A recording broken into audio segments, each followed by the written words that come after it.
Welcome to Love of the Game. I'm your host, SJ, and today we have a special show for you. All you basketball lovers will love this one. Firstly, I'd like to thank one of our sponsors, Precise Accounting. For all your bookkeeping, taxation, and payroll needs, the team at Precise Accounting will ensure a smooth operation and have your tax returns an enjoyable experience. Follow Precise Accounting on Instagram and give them a call to book your next appointment. Now, Love of the Game would like to introduce the voice of the Sydney Kings, Eric Stevens. Thank you for joining SJ, the show, Eric. man, what's up, man? Good to see you. Thanks for having me on. This is fantastic. Nah, it's a pleasure to talk to you. We're going to start off court announcer. How did that start? Wow, man, like that's going back. So if you go all the way back, I'm from Portland, Oregon originally, and so back in P-town, I was a huge basketball fan. I played high school ball there, blew my knee out, whatever, and then I got an opportunity because I was working radio. So I worked radio for about 6 or 7 years, which helped. And then later, I got the opportunity to audition to be the announcer at the Portland Trail Blazers. And so that was, I think it started with like, I don't know, like they opened it up to everyone. And then it was like 150, and then it went down to 20 and 10. And finally, it was just down to three. And I got two preseason games at the, what do they call it now? Like it was at Rose Garden then, but it's Moda Yeah, Center now, right? And so I got two preseason games with the Portland Trail Blazers, and the guy that beat me out was the guy that's still doing it today. and So, which is actually, as it works out, is actually super good because if I had got that job, I don't know that I ever would have come to Australia. Like that was a couple years after that. So I don't know that I ever would have made that jump. yeah, that's what I was thinking, man. It's funny how life works like that, doesn't it? It is. It's I just pictured you possibly calling Damian Lillard, a few of his buzzer beaters and things like that. That would have been well, nice. well, I have though. The great thing is that it all comes full circle, right? So at Tokyo 2020, so I got to call Dame there, and it was fantastic. Like it was just that just brought everything right back to P Town for me. So like calling him and being able to, I had a little chat with him, and it was really cool, really cool. Beautiful. Now we're gonna go through your extensive career, Mm, but we're gonna start off with I guess the NBL, the Sydney Kings. yeah. You've been doing it for over a decade now. Is that correct? Yeah, this is my 14th season with the club. I started off as the MC in the first two championship seasons. For some reason, I can't even remember why, but I didn't come back for the third. I think it's just I had a lot on. I think I was able to, like, everybody wanted me to come back as the MC, but I can't remember what happened in that season. But the first two seasons I was there as MC, and then obviously they won a third championship, the three-peat, and then listen, the Kings had their struggles after that. I didn't do much with them. And then when they had their comeback, the second season after their comeback, I slotted in as the court announcer. Oh, beautiful. And that goes to my next question. You would have seen, I guess, the growth in the NBL over the past few years. Uh, it's What's it been like?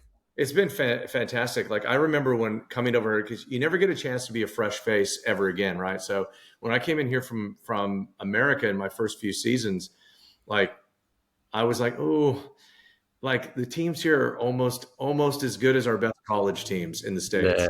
Now I don't know if that's that's my recollection. So don't be hating on me for that. But like at the time, I think it was pretty accurate. Like the Duke teams back then and stuff. I think they would have come in and really competed against our best teams in the NBL.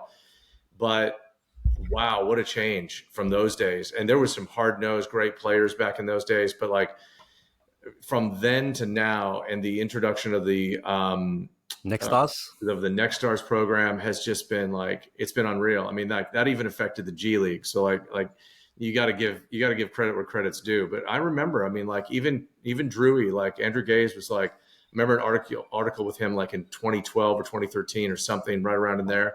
And he was saying, hey, like maybe we just ought to shut the whole thing down for a year and then start over. I was like, holy crap. Like the whole league was really, before Larry came in, like the whole league was like, it was doom and gloom here. And now look at it, like teams are worth, getting their value is increasing all the time. It's phenomenal. Personally, I kind of agree with you on that one. Kind of started following basketball about 2010, 2011. Okay. And man, I didn't enjoy watching the NBL. You used to just see brick after brick. There was no athleticism. There was really nothing to enjoy too much.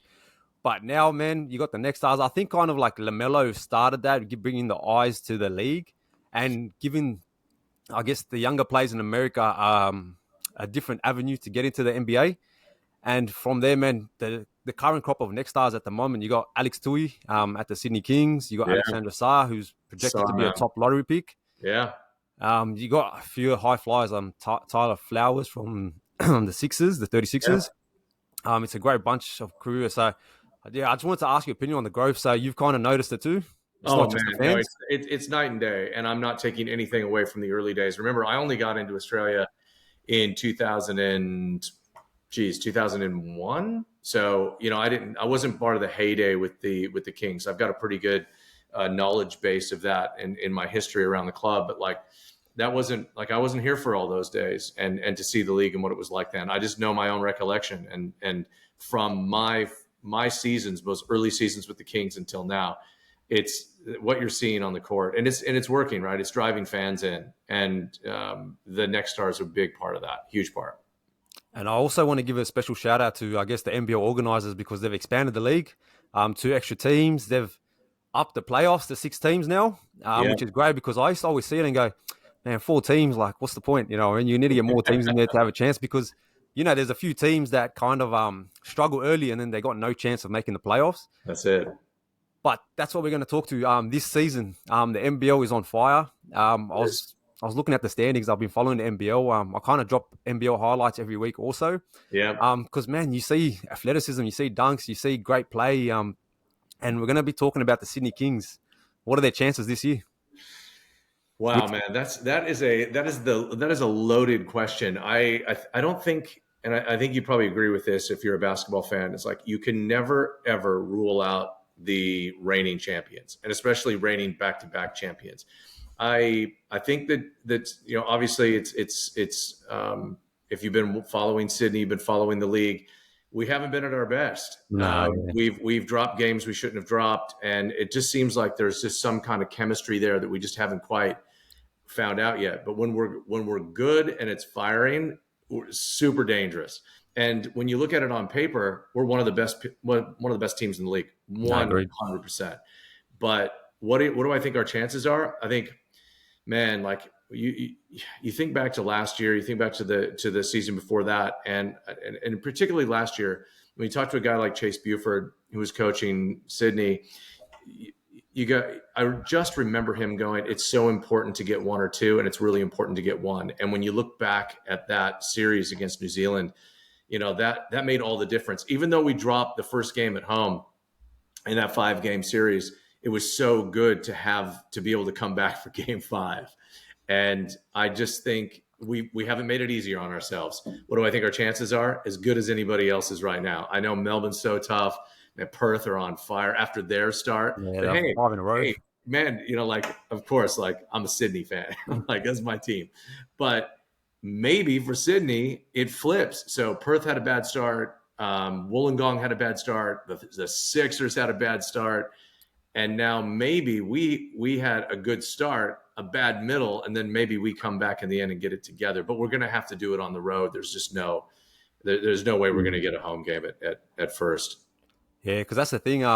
Looking at the ladder, you have Melbourne and Perth 1 and 2, and then Tasmania Jack Jumpers at 3, and then you have Southeast Melbourne at 10, which is only separated by 2 games, which is wild to think about. So I think Illawarra won 2 games this weekend, and they kind of flew up the standings, brought themselves back into contention. They did, and I tell you, like for us, it's just going to have to be. I mean, it's just like anything else. It's the simplest thing ever, right? Like we have to win. I don't know that we have to win out. I don't think we have to win all of our remaining games. I haven't done the math on it, but I don't think we have to win all of our remaining games to be in a playoff spot, thanks to the play-in. But you really want 3 or 4 because if you get 3 or 4, then you get a double chance. And so, like, in order for us to do that, I think we got to be pretty close to winning out.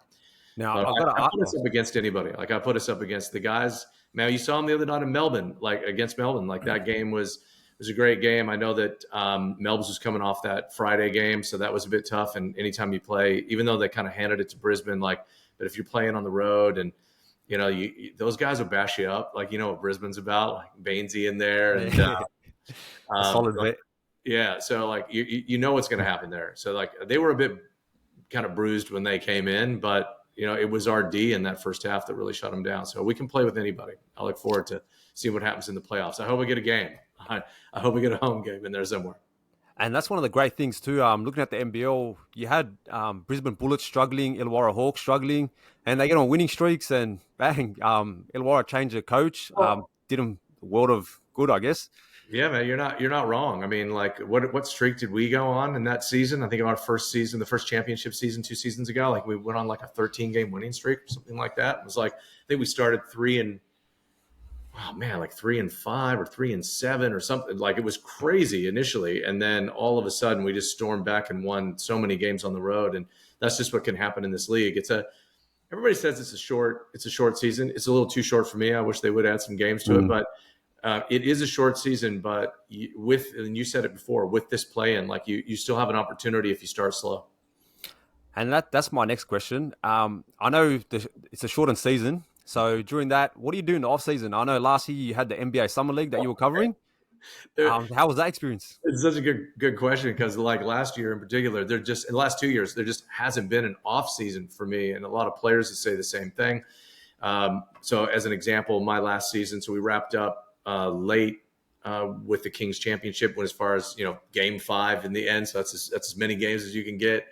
And immediately after that, NBL 1 East. So I'm super fortunate to be calling for the Bears. I love the game, and the program they have over there is fantastic. So that's been good. Tommy Garlip used to play for the Kings.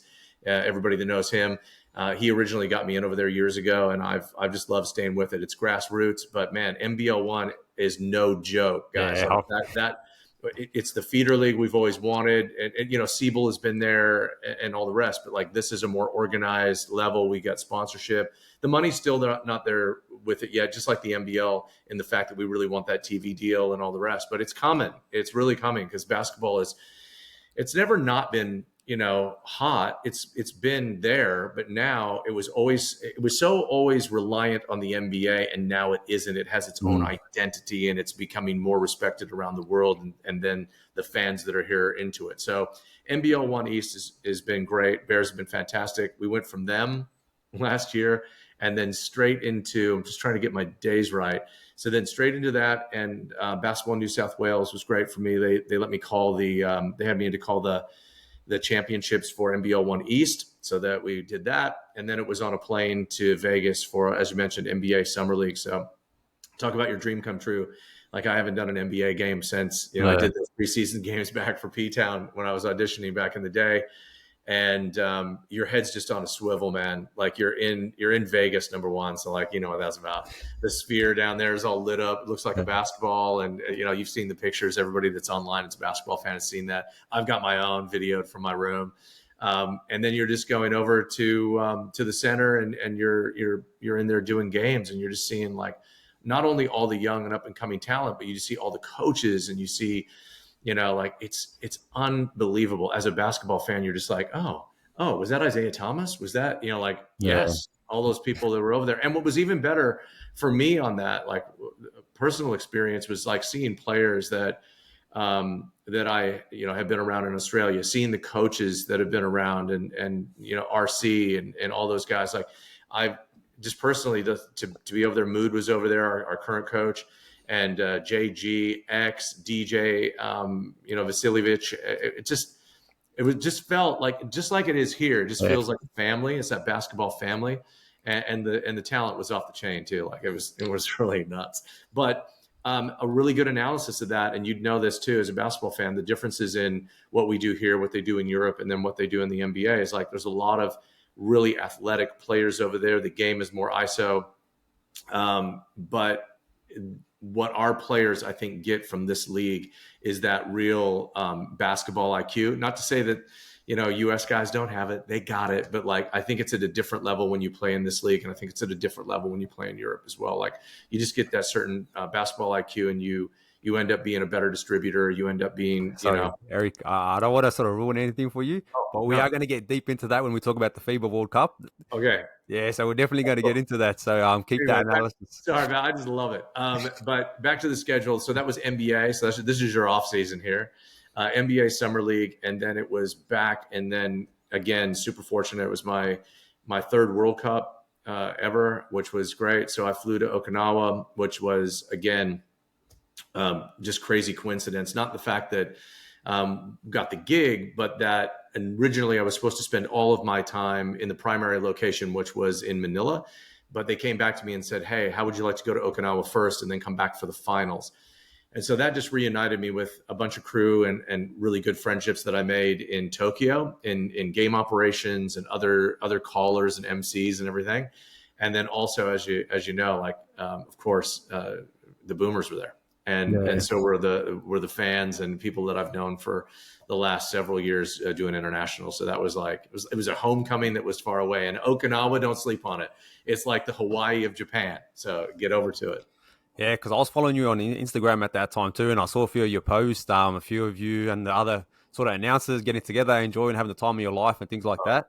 Oh man, Drewy, the stuff that I was putting on TikTok with me and Instagram as well with Andrew Gay is like, that guy is this. I know, like, I don't know what people are, like what they're thinking about Drewy, or if they even have a recollection of what he was about. But that guy is like the MJ of Australian basketball. Yeah, like, he's a legend. And not only that, like, I can't say enough about who he is as a person. And I've done almost every international I've done. I think every international I've done, he has been there, and we've always been hanging out. And it was just even better this time. Like, it was just such a close kind of friendship and doing stuff together. It was amazing. And this is what people don't understand. I know we're going to get into other stuff, but like, I don't think, like, I wouldn't say I take it for granted, or that people around me take it for granted here in Australia, but like, do you have any idea, like, when I'm like, my mates don't really know back in the States, they don't really know Drewy or like what he's about. A few basketball guys know, like, yeah, I know that guy. But like, when I'm sitting there and I'm interviewing like Bogues, or I'm interviewing like Luke Longley, and they're seeing pictures of that, that's all like, at least, especially the Luke Longley stuff, it's all my childhood. Like, it's all the stuff I've watched. And so people back in the States are like, what the hell is going on? Like, what are you doing? Like, how did this all happen? Because they knew I call games and stuff over here, but like, when you start to see that kind of thing, and Drewy, for Australia as well, it's like other people here are like, well, how do you know that guy? It's like, it's this basketball community, man. And that's the thing. Yeah, once you're in, I want to ask you one question. Xavier Cooks. Now, you said you covered the summer league, and a lot of Australians actually go over to the summer league, and the thing that I love about the summer league, especially, is when I watch the NBA, like at the moment, no one really takes it too serious with their defense. But the summer league is a different vibe completely. Everyone's playing for contracts. Everyone's playing for minutes. Everyone's playing. So I want to ask you, Xavier Cooks, does he have a chance at building an NBA career? Because in the NBL, man, he owns it. Yeah, listen, I think the best example, my answer to that, the quick answer to that is absolutely. I mean, he's already proven it. He got that contract, of course. He got waived and now he's over in Japan. But like, I think he does. I absolutely does. I absolutely do. The contrary argument to that is, hey, he's not big enough for the NBA. He kind of fits in a weird spot. But if you really look at the NBA game, he's a slasher, right? And he doesn't have to be the guy that comes in and, like, in this league, he's got to go and get boards. Like, he has to be doing that. He's got to be, a primary defensive threat on the interior.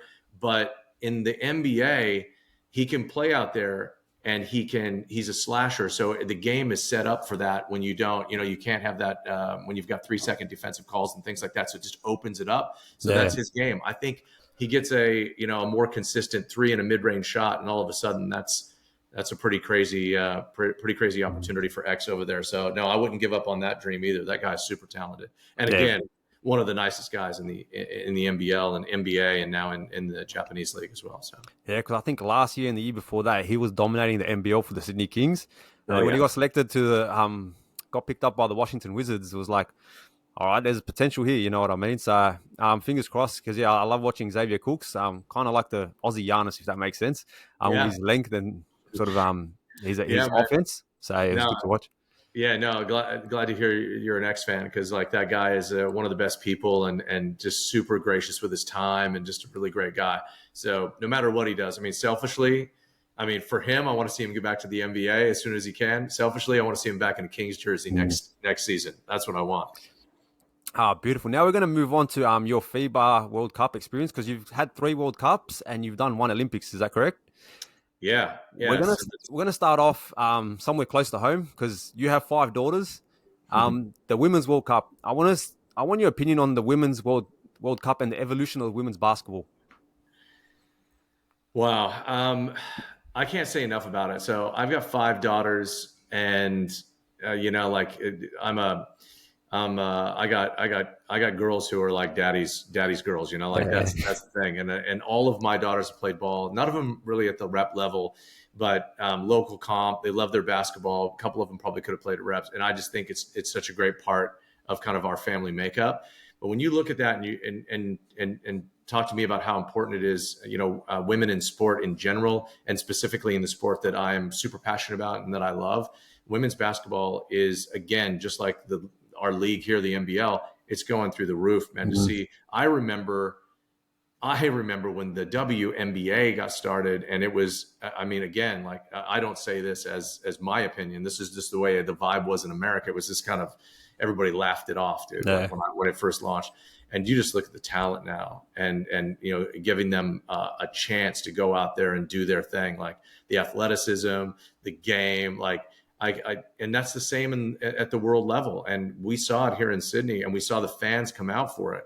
And man, like highlights for me, Lauren Jackson's, it was going to be her last game ever in international. Maybe not, she's thinking about maybe she gets a ticket to Paris as well. But, seeing her out there and playing as the GOAT has been great. But, Ezzy, she's really strong, playing in the league over in America as well. And, just to see our Opals play, to see the level of talent, and to be able to have now had World Cup and then also announced women's in Tokyo.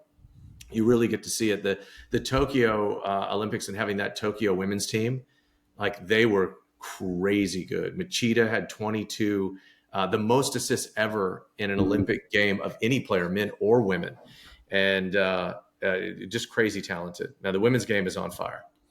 Yeah, look, I'm one of those ones where I'm a sport lover, so I'll sit there and actually watch like the women's basketball, for example. And a few of my mates and things like that will be like, "Why are you watching that?" You know what I mean? Like, oh, there's They better don't things know. to watch out there. They don't know. And I That's mean, the thing. Yeah, it's it great. is. There's a lot of talent there, and even the game. And the reason why I say that is because I actually have a daughter coming along in 2 months' time, our first Hey, kid. And man, I never really thought about, I guess, having a daughter and getting them into sports and the career path that could actually be a career path for them. Where now everything's an option. Like the women's sports has grown dramatically, yeah. and I see that in women's basketball also. So even the WNBL, I see a lot of sort of good highlights, a lot of good action. So yeah, it's been good to watch, and that's why I kind of want to ask. 'Cause I know you got 5 daughters, so seeing you smile and having like they're more into basketball, yeah, it gives We me did good. 3 at once. That's how we got the 5. So we had Oh, you 2, got and 3 at once. Okay. then we went triplets, all national on that. So it was good. I had my own team if I wanted to. Maybe later. Maybe I'll coach all 5 of them in like How old are they, if you don't mind me asking? Oldest to youngest? man. Yeah, I've got 125, 123, and then I've got 3 that are 15. So Oh, okay, I'm gonna beautiful. be 16 soon. So like, man, the absolute loves of my life, man. Those girls. But no, don't sleep on women in sport, and don't sleep on the WNBL, because I do Flames as well. This season, my first full season, I did all the double headers the previous seasons that I've been involved, but this season I headed up the Flames as well. And man, like the talent there is so good. Dee Richards and Tess Magin and Kayla George, and the list goes on. Like the talent level is great, and some great coaches coming up too. Like again, you heard me mention Tommy Garlip before, Renee Garlip. Like oh man, like coached North's last year, and she's was a great player, and so much respect for this league and everyone involved. It's been fantastic. Beautiful. Now we're going to sort of move on to the recent World Cup, the FIBA World Cup in Asia. We're split between 3 countries. It I'm was. from Indonesia, so I was actually hoping to go back Hey. over there during when the games were there, but couldn't sort of manage that. Yeah. I want to ask you, every time when you talk about the men's game, it's always Team USA, Team USA, Team USA. They're going to win it. I want to ask you about the growth of the international game. We had Germany come first, Serbia come second, Canada came third. So I want your thoughts on the game, because for me, as you said, in the NBA, it's ISO ball, and all these international teams, they grow up together. They play. They have team chemistry. They know exactly where everyone's going to be, and I just want your honest opinion on that. Man, I'm backing you 100% on that comment. That from my view, and I have a pretty good seat Yeah, the at best seat in this the house. that's exactly right.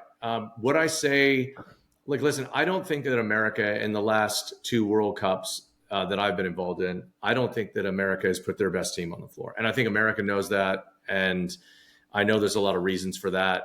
But the essence of it and the reason that you see that the gap is closing and closing and closing is because of exactly what you said. They grow up together, they play together, and the style of ball around international competition, World Cups, and FIBA competitions is completely different. Like that, 100%. it's teamwork. You got to have like an Aaron Baines kind of guy in there. Like I know Baines is controversial right now, but like you got to have that guy that's just like banging around in there, and every team needs that. And if you look at the Slovenias of the world, the Serbias of the world, and you see the ball movement, and you see the shooters, and you see the hustle, and even like even little things, like if you look at Slovenia, which was interesting, we can talk about that a little bit. Luka and the stories partying with Luka after the World Cup. We'll get into that right now.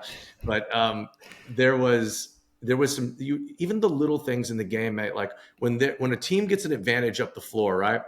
And you watch, Slovenia is the best at this. They'll just come in and do a not an unsportsmanlike foul, but they'll slow the pace down just by doing a foul. Yeah. And they have that timed out, and they know that management of fouls so well that it is really a tactic in the game you just don't see anywhere else. And that's just a small thing, right? But it makes a big difference. And I think it's hard for American players that are playing in the NBA to just shift gears like that. Do I think that come Paris and LeBron's kind of like, hey, we're coming back. Like we're gonna put this nonsense to bed. Do I think that other teams, like, do I think that they won't get gold?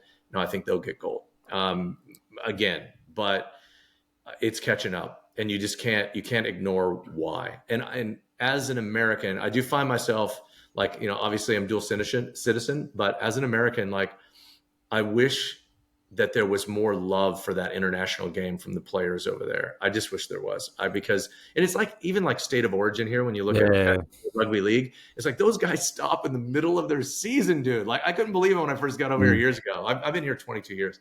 It's like I couldn't believe it. Like they stop down in the middle of their season. Their all-star break really is what it is, right? And they're like risking injury and everything else. Their teams put them out there, all for the love and the pride of the game, right? And I wish there was more of that in American basketball because you just see it in Europe so much, and even in Australia. See, for me, when I sort of watch the Team USA, especially, I feel like there's a lot of ego there. Not a lot of them will do those sort of role-playing roles that all these other teams will do, and that's why, especially watching the Australian team, for example, I'll just give Australia as an example. You see Josh Green, Matisse Thybulle, and all these guys sort of fit in a role for their clubs in the NBA because they do that role player. Like they're happy to sort of roll up their sleeves and die for loose balls and not worry about points and how much sort of assist, rebounds they get. And that's why I kind of feel like Team USA do kind of struggle a bit. But as I said, when Paris comes, LeBron, Steph Curry, they don't really have to do that. But I feel like the rest of the world ain't scared of Team USA anymore. No. And I feel like Luka plays a big part in that because he gives it back to him.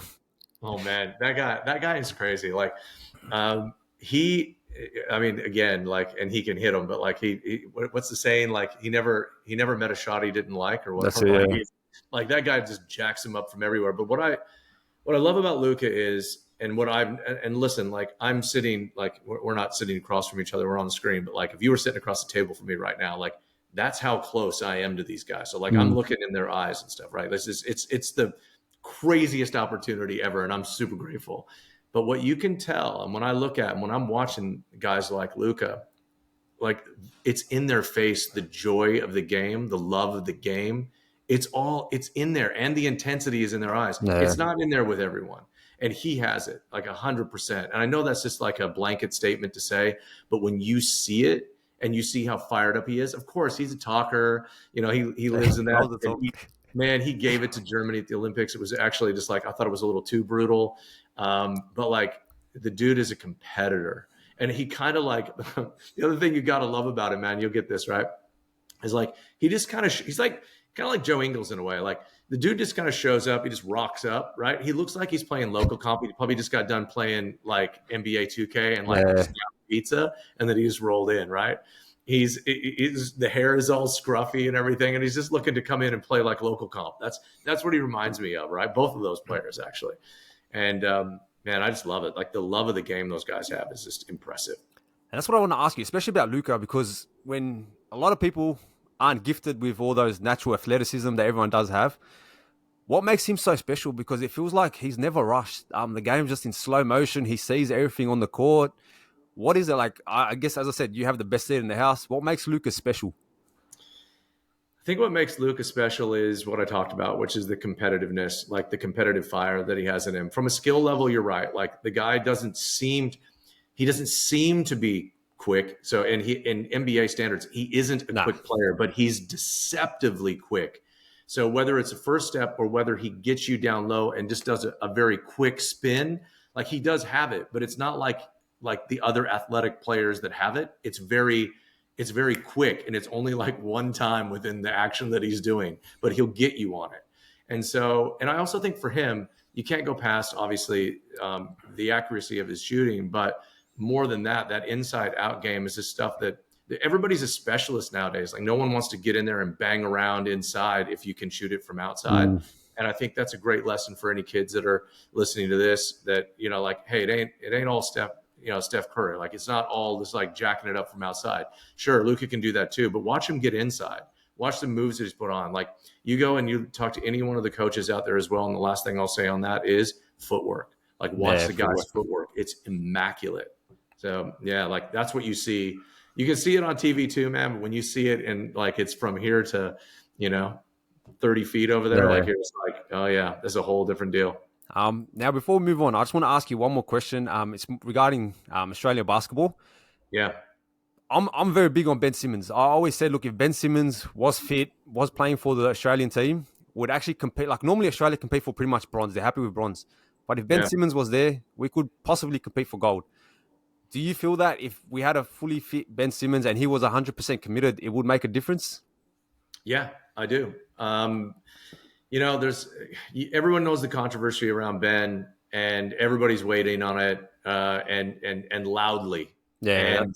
And what I would say is, I just don't know what's going on, and I don't think even those people that are weighing in even loudly, I don't even think they know what's going on. But what I would say is that a healthy Ben Simmons would be a fantastic piece to have going into Paris. It's going to be Gorge's call on whether he thinks that, that team can gel. Not that Ben would be a disruptor by any means, but just whether it can gel in time, because he has to make roster changes. Like there's roster changes coming. Like that, it's a team that is now starting to evolve into their younger crew, which is great to see. Like a guy like Dante, like stepping up, just smashing it. Like it's really good. That's why I feel like, honestly, Australian basketball, especially in the NBA, is starting to get some appreciation, some love. So it's good times for the Australian basketball team, and it's going to be a pleasure hearing your voice calling them out. Man, I hope so. I hope so. I'd love to get a piece of Paris. It feels a bit greedy, but I think there's a short list and my name's on it. I just hope it can get over.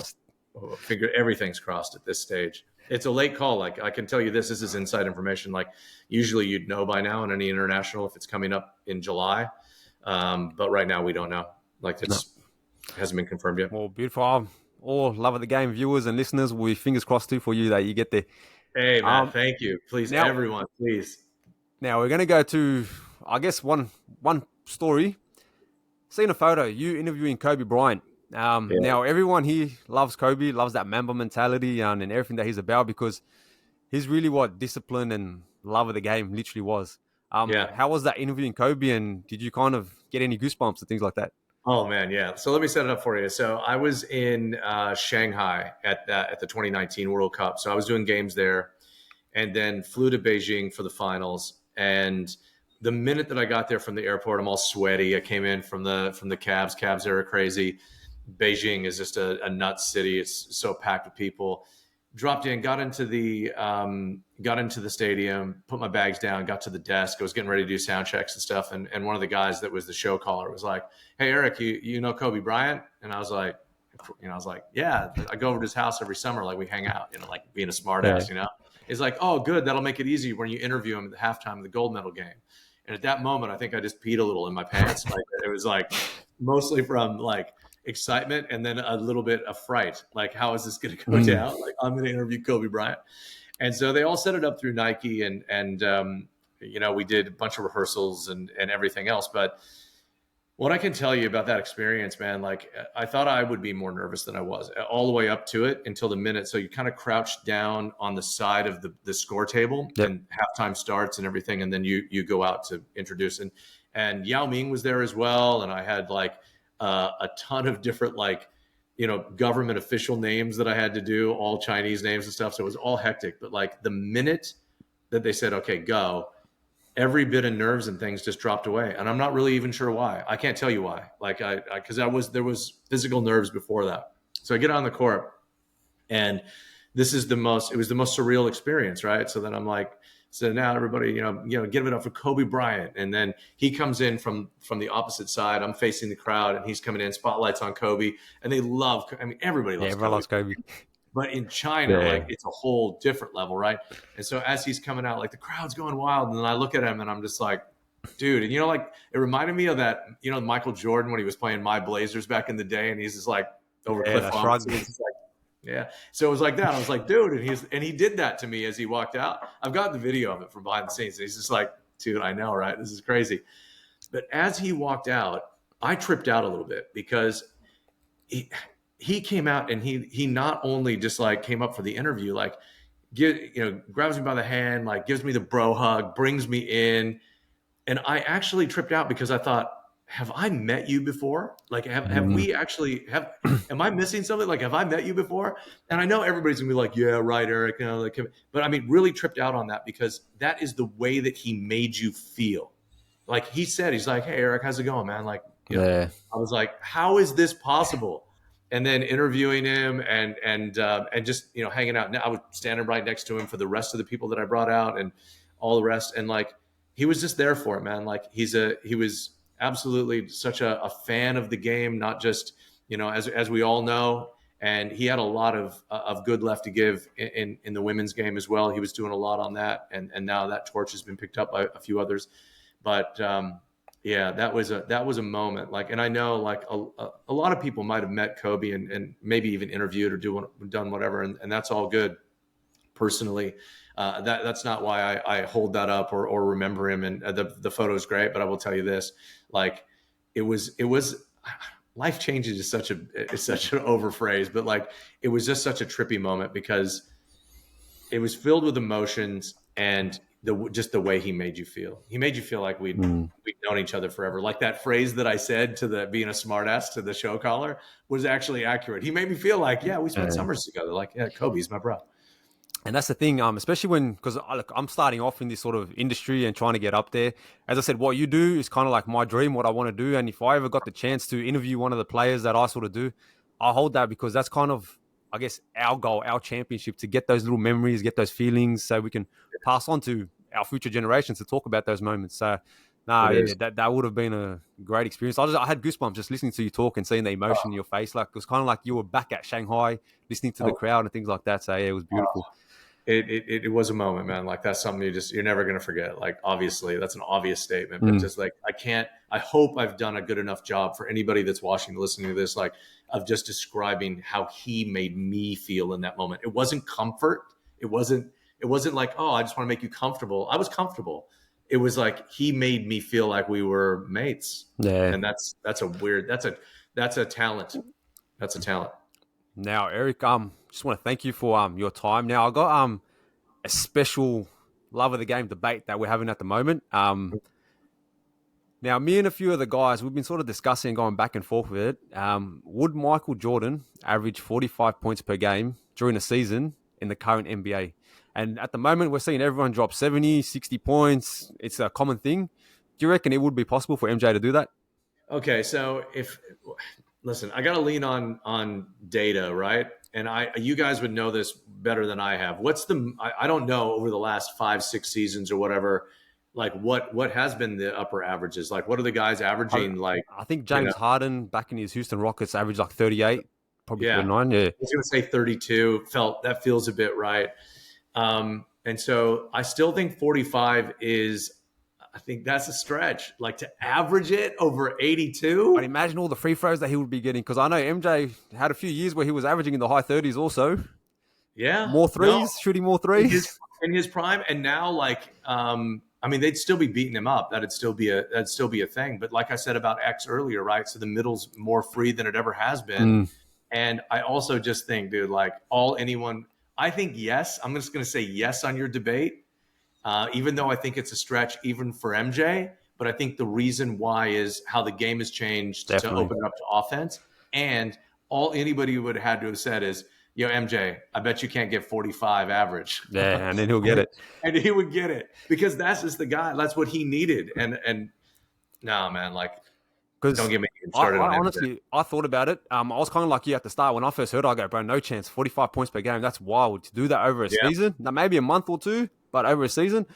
But then I kind of sat back and was like, look, he averaged a few games where he was 38, 37. He could average 45. His team might not contend him jacking up shots, but it could be possible. So, look, you were actually kind of the deciding vote. So, all the boys listening, yes, he can. There you go. I'm glad I could throw that down for you. And then, no, MJ, dude, like, I was there. Like, I was in the Rose Garden Moda Center when they had that season. So, like, it was like I loved seeing that. That was a crazy season. What'd they get? 73, 72? 72 wins? 72 wins. Like, it was crazy. They never lost. I remember when the Blazers went 62, and it was like they never lost. And the painful thing about MJ for me is that he shut us down from winning the championship, but he could have been a Blazer. Like, we took Sam Bowie, man. Like, this, no disrespect to Sam Bowie. Like, he was a Blazer. I love the guy, but like, come on, like, could have had MJ. Do you honestly also believe that if MJ didn't retire in those 2 seasons, he would have won 8 straight? I think that he needed the pieces around him, and if they could have kept that together, they'd at least have gotten the next one, if not 2 more. Like, and I think anybody that's watched The Last Dance would just have. I think at the end of that, you're just kind of. It's like the show that you watch, that like the movie that you watch and it ends, and you're like, oh, I wish there was a sequel to that. Well, that's not. I don't mean to The Last Dance. I mean to the seasons, and it was there, and he would have been there. Like, he would have stayed for it. At least 1, if not 2. Oh, beautiful. Now we're going to end the segment with our fans' questions. I'll put it out there from the fans what they want to know from you personally. So I'd like to introduce one of our other sponsors, Moxie Building Group, for your dream teammate in helping you renovate and build your dream home. Give the boys from Moxie a call. So question number 1, what was your favorite NBL call during your career so far? Yeah, that's pretty easy, mate. That was the championship that the 2 championships, the first of the back-to-back. I probably don't even remember what I said, but in that moment, they win that championship. It's the first one in whatever it had been, 17 seasons or whatever it had been. And that was a big one for me. Like, to be able to be there and to call that and to know all the history, the Lorraine Landons, everybody that we, Bob Turners of the world and the Robleskis of the world and all of that, all the way up to future day, to present day management, Smithy and Pongrass and PK and everybody around that organization, and to feel it as to be a part of that, it was special. And to be there and make that call was just like it was the biggest honor ever. So that's my call for the NBL for sure. Can you just confirm what year it is? Because I'm going to put up the footage for all our fans so they can also experience it and witness it. Oh, yeah, 2 seasons ago. So what is this, 23, 24, 22, 23, 21, 22. Yeah. Oh, so beautiful. The first championship. So, yeah, that was a big one. And just a little side note, another highlight on that, to not necessarily on that call, but I remember standing there and we won. We were going to the GF in that season as well. I looked over at Chase Buford. And I just said, hey, congrats. Like, he was standing next to me and I was calling and I said, hey, congrats, coach. We're going to the GF. it was really good. It was really special, man. Both those seasons were super special. Every season's special in its own way, but like those 2 seasons, like crazy good. Oh, beautiful. So question number 2, your all-time starting 5 for the Sydney Kings. I saw that coming up. I know that I am not answering that question, like in the fact that I just know I have too many friends that are players, Okay. and so like I have an answer, but I'm not gonna give the answer. Can you answer this other question? Your favorite Sydney Kings player to watch? Shit, man, see, same. Let me go back to it though, right? So I'm not going to give you starting 5s, but the guys that, like D-Train, and I wasn't even here in that era, but like I know enough to know. And so I got to give him, heaps of respect. I worked with the Man Mountain, so Dean Utah. So I got to throw him in there. Brad Dalton is a friend of mine. Like I got mad respect for him and all the picks he used to set. And, I wasn't there. Carfino, one of the first guys I met in Sydney. So all of that is good. Rosen, like all those guys, like so much. And then in the championships, Ebby Ara, Chris Williams, like they could all fit in there somehow, man. Don't make me choose a 5. And then you got to go to the modern day, right? So this is my 14th season. So like the modern day, the X's of the world, even J.A. who's playing this season. And God, the list is just, it keeps going, man. Like, watching Jalen Adams ball at the moment, it's good to watch. It is. All right. So for the last question, your GOAT NBL player, not including the Sydney Kings. So outside the Sydney Kings, who's been your favorite player to watch? Listen, and I just say I will just go GOAT, just statistically, and I think what I think and the player, and I do love to watch him as well. But like, you can't go past, and it pains me to say this because I'm Sydney Kings through and through. But listen, you can't go past Bryce Cotton. Man, like, and to see what he's doing now as well, mate. Like to look and see, like after all these years, and see how he's still delivering, see how he's still working in the clutch, like. No, and to see what I love, I think this is what is missing from a lot of teams, is that when all that controversy was happening this season, the beginning of the season, like he just stepped up. Yeah, their crowd was booing them. Yeah, I remember that. Booed them, right? Yeah. And was his mom or his wife? Like, I think it was his wife, right? Was like putting stuff out on Twitter, like it was all blowing up. Mm. But he just said, "I'm going to get it back on the court. I'm going to put it back on the court." Oh. Also, I gotta go back. Did I say Carfino as part of that? Yeah, you did. Okay. You definitely did. That guy as well, and he's a mate of mine. Oh, and Hammer as well, but like crazy, like because it's funny you say that because for me, Bryce Cotton, he's my favorite NBL player to watch because I remember when he came around. Normally, you have these imports that come around, but they only stay for 1 or 2 years, and then they kind of go do their own thing. But this guy staying around. He's won 3 championships, 3 MVPs, 2 finals MVP, and I just love watching him play because, even if he has a slow first quarter, come 3rd and 4th, he's going to get a goal in. And the Perth Wildcats, one of the most successful franchise in Australian sports. And that comes down to Bryce Cotton also. So, yeah. No, you're right. I love the fact that you said that. And I would actually like to know personally, like maybe somebody will write in or something, or, like I would love to hear more about that story. I'd love to interview Bryce Cotton and hear more about like, how did you make the decision to stay? Even at the time when you did, there was still money in Europe. There was still money. Even if the NBA had passed you by a bit, like, and I know that story is probably out there. It's probably on the internet. I just have never heard it and I've never read it, but I'd like to know more and like hear it from him as well about why that is. Cause you're right. That longevity thing is a big tick for me. Yeah. Like, and I just have huge respect for that guy. Like I hate him. I like calling his name and number, but the way I do it is never, I've never had a cause to do it in a big way. I wish that Basketball Australia or whatever was the holdup, would have got him onto the Boomers and naturalized and everything. And then maybe I would have had a chance to call it in a big way, like call his name and number. But now it's kind of like, as you know, Bryce Cotton. Yeah. Like that's all I can give him. But like it's good. Because that's the thing. I've been watching Bryce Cotton for a few years now, and I'm just there like, when's his Australian citizen coming in? Like, I want to see him for the Boomers. But Eric, I want to thank you for your time today. It's been a lovely show. And I just want to show great appreciation to you because in the same time, this is kind of like my Kobe moment. This is the first interview that I've actually ever done on the Love of the Game. We got we got Stanley Johnson coming on next, former Detroit Pistons, who's my favorite player. So I'm trying to get there. I do appreciate your time. You're doing great, man. Love the knowledge. Love what you're about. This is fantastic, man. And any way that I can help, anything that you got going on, you always just come to me, man. Like I think that's what Australian basketball is, and the basketball community generally is all about. So, man, this is shared love. It all is about the title of your show, which is love of the game, man. Ah, So I love it. beautiful. No, I appreciate that Thanks, so Ashley. much.